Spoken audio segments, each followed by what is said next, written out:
heddiw byddwn ni'n edrych at pa effaith bydd pwysedd isel yn cael arno balwn. Gawn ni gweld beth sy'n digwydd.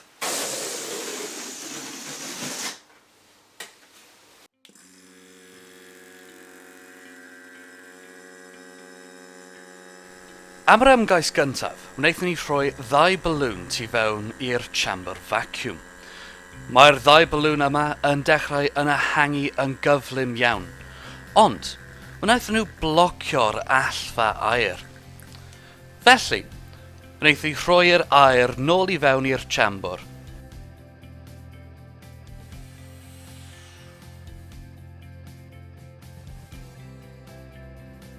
Am yr ail ymgais, ni jyst wedi defnyddio 1 balwn i really gweld faint mor pwerus yw ein pwmp vacuum.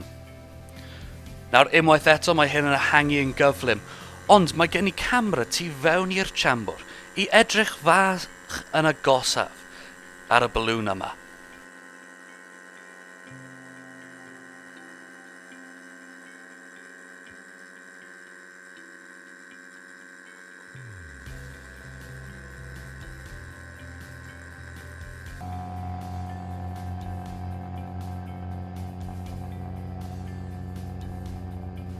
Ar ôl tipyn, mae'r balwn wedi ehangu siwt gymaint bod ni'n gallu gweld yr knot trwy yr balwn o'r camera tu fewn i'r chamber.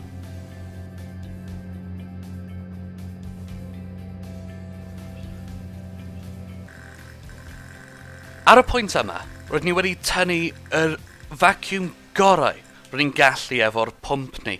Felly mae'n amser nawr i rhoi'r aer nôl i fewn i'r chamber.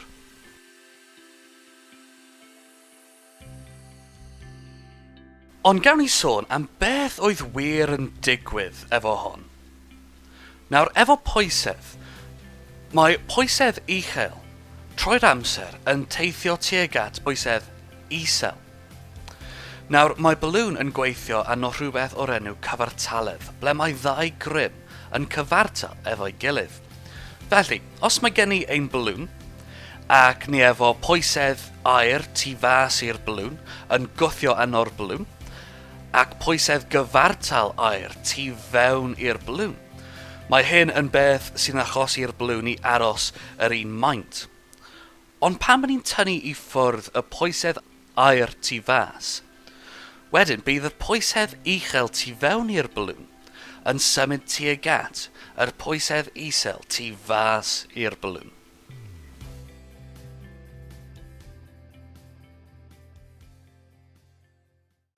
Ac mae hwnna yn ddod ni i'r diwedd. Diolch yn fawr iawn am gwylio, a gwyliwch wythnos nesaf i fynd nôl i sioe o 2018 amdan canhwyllion.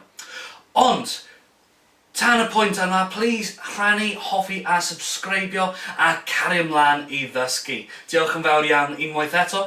Hwyl.